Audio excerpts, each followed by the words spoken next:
News 18 India. थोड़ा आगे आ जाइए, थोड़ा सा आगे जाइए, थोड़ा सा ठीक है, आ नहीं रहा। चिराग जी, आज अमित शाह जी से मुलाकात हुई, आप और सभी लोग हंस रहे थे, मुस्कुरा रहे थे, क्या बातें हुई? आपने तस्वीरों का जिक्र किया, मुझे लगता है तस्वीरें बहुत कुछ बोलती हैं अपने में। इतना मैं ज़रूर बोलूँगा कि लोक जनशक्ति पार्टी रामविलास के मौजूदा बिहार में राजनीतिक घटना चक्र को देखते हुए कई सारी चिंताएं, कई सारे कंसर्न्स हम लोगों के रहे हैं। ये कंसर्न्स और ज़्यादा तब बढ़ जाते हैं जब कोई अधिकृत जानकारी सामने नहीं आती है। मीडिया के माध्यम से कई तरीकों के कयास सामने आते हैं, कई तरीकों की संभावनाएं सामने आती हैं, पर हकीकत क्या चल रही है ये सही जानकारी जानना ज़रूरी था। पिछले 2-3 दिन से इसीलिए मैंने इस बात को स्पष्ट किया हुआ था कि जब तक अधिकृत जानकारी नहीं आती है तब तक इसके ऊपर बयानबाजी करना, अगर मगर के प्रश्नों के जवाब देने का कोई मतलब नहीं है। इसीलिए 2 दिन तक मैंने इसके ऊपर कुछ कहा नहीं था। आज इतना ज़रूर है कि मेरे और इस दौरान मैं ज़रूर भारतीय जनता पार्टी के शीर्ष नेतृत्व के संपर्क में था। ये जानकारी ज़रूर प्राप्त हो रही थी कि कुछ चीज़ें हैं जिसको लेकर जो सुगबुगाहट है वो सही है। आज उन तमाम विषयों पर मेरी भारतीय जनता पार्टी के राष्ट्रीय अध्यक्ष JP नड्डा जी, केंद्रीय गृह मंत्री आदरणीय अमित शाह जी से मुलाकात हुई। लोक जनशक्ति पार्टी रामविलास ने अपनी तमाम बातों को, अपने तमाम कंसर्न्स को, अपनी तमाम चिंताओं को उनके समक्ष मजबूती से रखा है।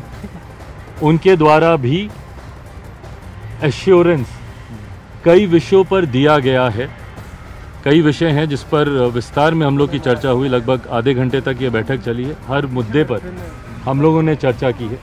ये चर्चाएं अभी और आगे भी चलेंगी। लोकसभा का चुनाव भी सर पर है, सीटों को भी लेकर कई और विषय हैं जिसको लेकर चर्चा होनी है। आज की तारीख में मैं ज़रूर कह सकता हूं कि परिस्थितियां गठबंधन को देखकर बोलें तो काफ़ी सकारात्मक है। लोक जनशक्ति पार्टी रामविलास के जितने कंसर्न्स हैं उनको ज़रूर गंभीरता से एड्रेस किया जा रहा है। आने वाले दिनों में स्थिति और स्पष्ट होगी, उसके आधार पर पार्टी अपना फाइनल स्टैंड उस वक्त आप नीतीश कुमार का स्वागत आप करेंगे चूंकि 2020 के विधानसभा चुनाव में उसके बाद लगातार आप नीतीश कुमार पर ही हमला बोलते रहे। पहले ये क्लियर तो हो जाए कि मुख्यमंत्री जी इधर आ रहे हैं, नहीं आ रहे हैं, कब आ रहे हैं। जैसा मैंने कहा अमित शाह जी से अगर मगर पे प्रश्नों के उत्तर देने का कोई औचित्य नहीं, फिर अगर मगर का सवाल है, हाइपोथेटिकल क्वेश्चन है, इसका जवाब तभी दिया जाएगा जब, अभी तो फिलहाल वो महागठबंधन का हिस्सा है। आज की तारीख में वो जिस सरकार के मुख्यमंत्री हैं वो महागठबंधन की सरकार है। जब वो इस्तीफा दे देते हैं और जब इधर आने की औपचारिक घोषणा कर दी जाती है, पार्टी उस पर भी अपना रुख बीजेपी के साथ में रहेंगे आप लोकसभा में, ये चर्चा हुई। देखिए, आज की तारीख में हम लोग एनडीए का हिस्सा हैं। मजबूती से हम लोग आज की तारीख में हम लोग एनडीए का हिस्सा हैं। आज जितने भी कंसर्न्स में आदरणीय केंद्रीय गृह मंत्री जी के समक्ष या भारतीय जनता पार्टी के राष्ट्रीय अध्यक्ष जी के समक्ष रखने गया, एक सहयोगी के नाते ही मैं वहां पर गया था। एक सहयोगी के नाते ही मुझे आश्वासन दिया है और आने वाले दिनों में, जैसा मैंने कहा कि जैसे जैसे परतें और खुलेंगी, जैसे जैसे चीज़ें और सामने आएंगी, तथ्य और सामने आएंगे, उसके आधार पर पार्टी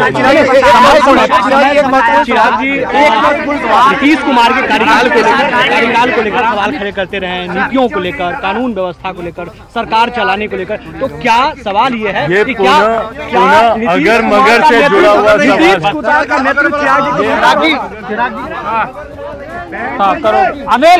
अनिल, पीछे जाओ यार।